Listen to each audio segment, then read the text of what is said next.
接下来请收看中嘉新闻。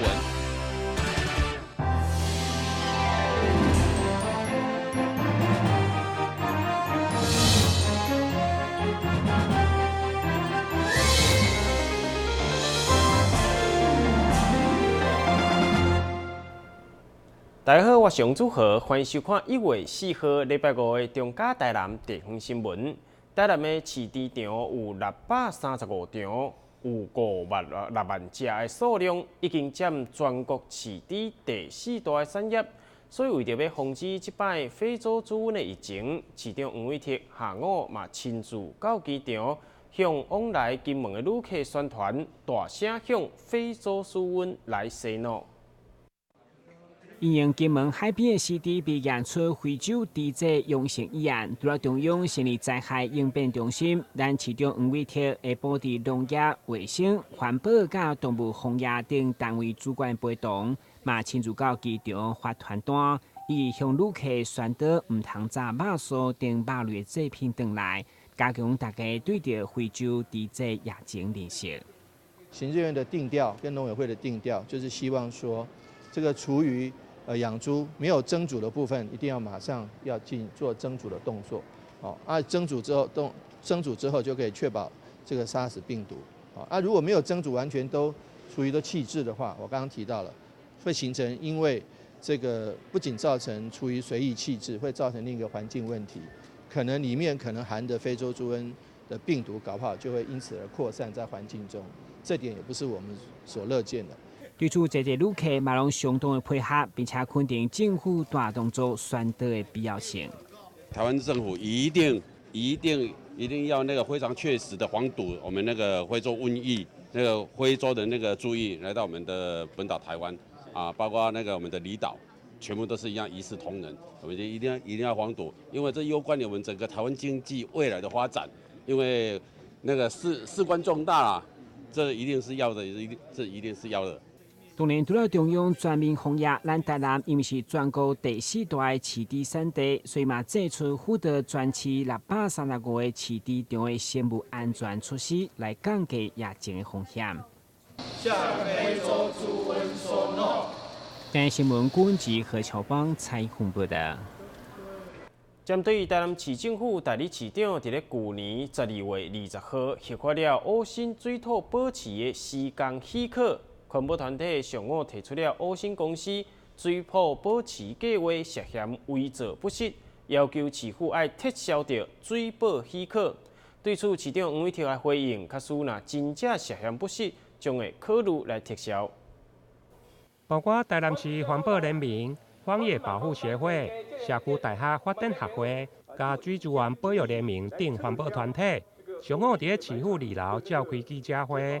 会中环保团体提出，对乌新的环评甲环差的定稿本内面，拢登记着该场址无地下水，而且编配的稳定资料含绝对高程改为相对高程，涉嫌隐瞒伪造。新公司水保计划有错，有涉嫌伪造，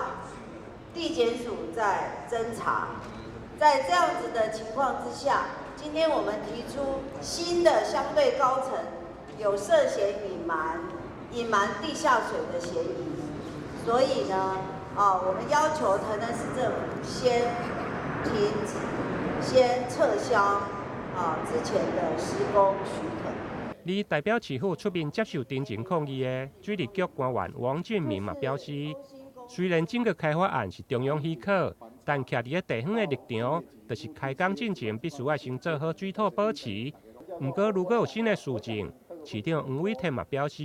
将调查事实，无排除会撤销。原先水土保持的动工许可已经发出去了，这个动工许可是因为农委会以及诉愿会以及监察院的来函，因为这样而必须要发出动工许可。那现在如果我们发现新市政中间有一些，包括环团所提到的说有一些假数据的话，如果是这样的话，我觉得当然是有可能要去撤销，但是问题必须是确定那个是新市政，而且确定环评中间是有造假的具体事实。市长强调，目前整个开发案中央许可的期限是到今年的3月10号，相对水土保持许可，嘛是到3月10号。如果要等到到期，而且中央无搁再展延，黄市长强调，嘛袂搁再杀给中央。如果伪造是事实，将无排除撤照。台南新闻林根采访报道。反蓝铁党谊自救联合会长陈志孝写文章，伫咧风传媒来投诉，批评台南市政府引发关注。市府为着要捍卫行政尊严，开钱用自诉的方式来提告陈志孝妨害名誉。今日上午伫咧台南地方法院来开庭。反蓝铁党谊自救会会长陈志孝编写文章，批评台南市政府甲建商互相勾结，互台南市政府认为陈志孝所讲的是无实的指控，因此伫咧去年以法人的身份对陈志孝来提出自诉的妨害名誉。今日上午，台南地方法院来开准备庭。在开庭之前，陈志孝来表示，这真有可能是台湾司法首次市府用自诉的方式对着一个市民来提出告诉。以这种自诉的方法去政府用法人，然后自诉的方法去控告老百姓诽谤，这是全台湾第一招，找不到其他的案子了。这是第一招。之前我们可以看得到，在彭龙山，他都跟受害者联盟那时候也跟那个也有这个诽谤政府的这样子的一个案子，但是呢，那个案子呢是由建商去告发，而不是政府主动去那个自诉，这是非常非常不一样的。这证明一件事情：台南市政府要比台北市政府。要比营建署要更不要脸的多了。现场伊还用短短行动句，用四瓜社来敲洗掉台南市政府。陈志孝再次来表示，身为政府机关，本身的行为就应该爱互民众会当来批评。更何况伊讲的话、写文章拢有合理的判断甲根据。台南市政府主动对伊来提出自诉，只是证明讲市府可能有做唔到啥物代志，所以才会心虚。台南新闻黄子豪采访报道。为着推动在地产业的创新，促成产业界甲学术界共同来合作，工业技术研究院研发了一系列创新的产品。今日上午正式伫咧南创园区来展出，嘛邀请民众共同来见证台湾创新产业的永续发展。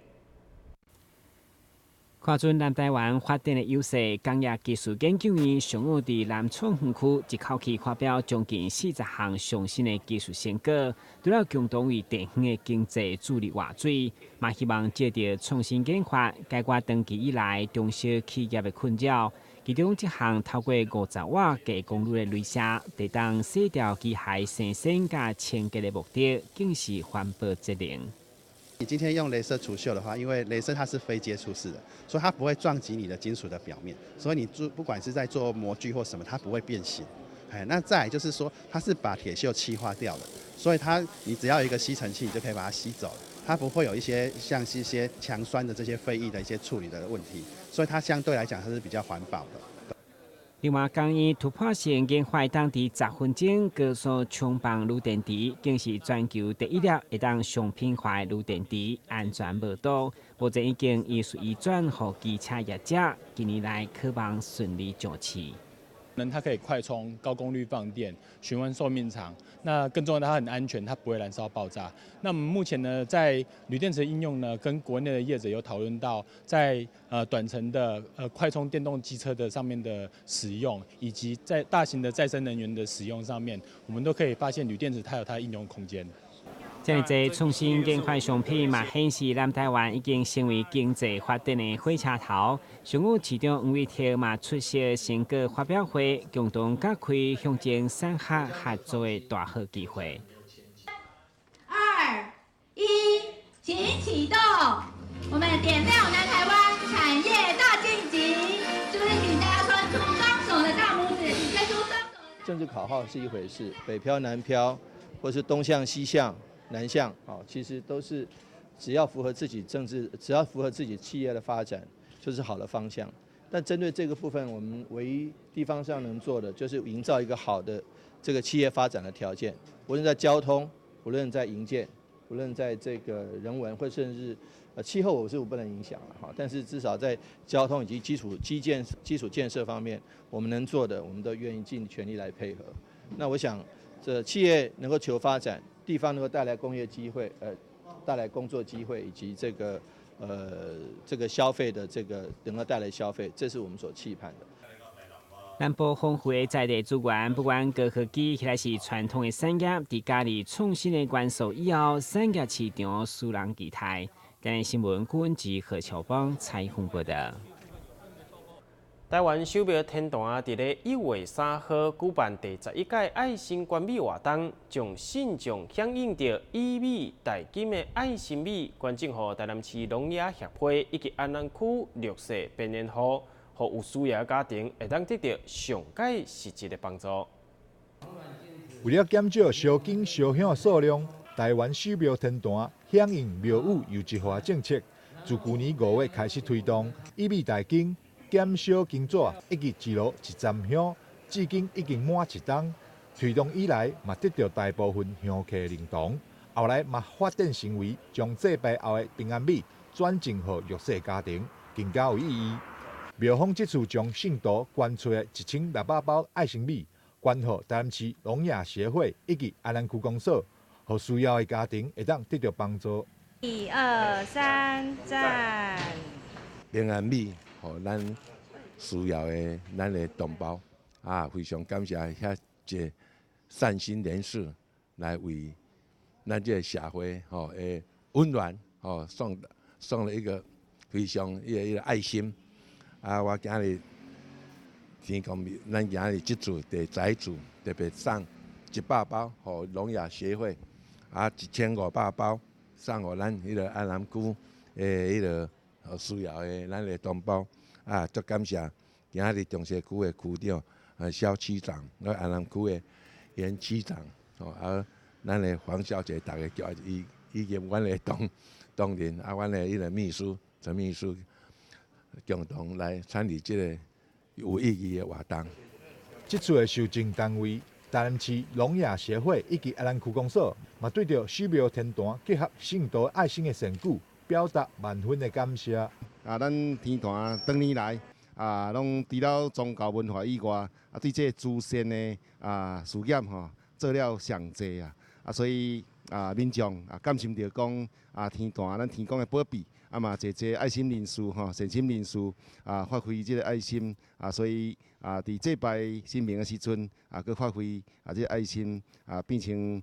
平安米互大家会当食到平安米同时感谢着神温嘛是讲这个善慢慢大家一直传播落去，互咱这社会当祥和。手表天坛自从推动以美代金以来，已经将数千包香客的爱心米捐予中西区、东区、南区、北区。这次嘛是庙方第11摆的捐米仪式，累计捐出12000多包。天坛表示，未来嘛会将持续推动这个活动，将信徒的爱心传到社会上每一个角落。台南新闻张伟忠采访报道。休困一下，马上转来新闻现场。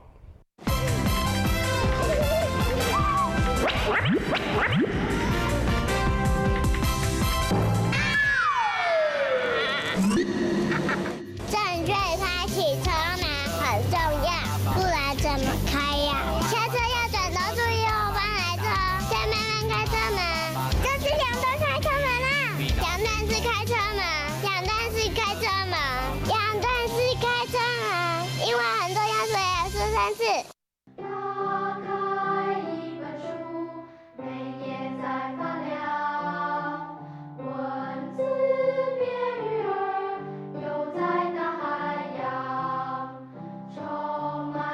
欢迎你和我一起来收看《非读不可》，台南爱读册。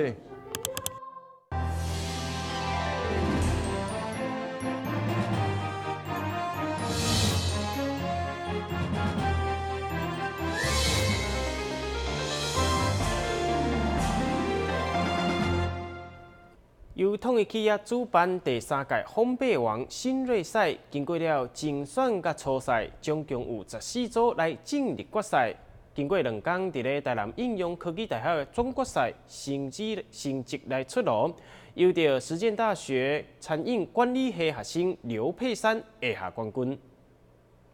由统一企业、同青公司甲台南应用科技大学共同主办的校园烘焙比赛，今年进入第3档，吸引全国各大知名的烘焙科系学生报名参加。经过校内精选甲初赛，14名选手2号、3号这2天，伫台南应用科技大学进行总决赛。2天的赛程主要评分项目包括有餡甲无餡的甜面包、创意欧式面包。传统的法国长棍加艺术面包等，该计划主持人兼评审长曹志雄老师嘛表示，虽然该比赛一档比一档困难，不过参加的学生嘛一年比一年较盛大。你今年的作品除了有年轻人的创新，而且嘛具有专业烘焙职人的水准。因为我们这一次艺术面包的主题是音乐。对，那除了艺术面包以外，我们还有就是含油量30%以上的甜面包，那包括就是没有包馅的面团，还有包馅的面包，然后还有传统法国面包，还有变化型法国面包。其实它整个比赛的设计架构就是要接近那个世界级的赛事的规范，只是数量没有那么多。那重点还是希望说，学生可以透过这样的赛事互相学习、观摩、交流、成长。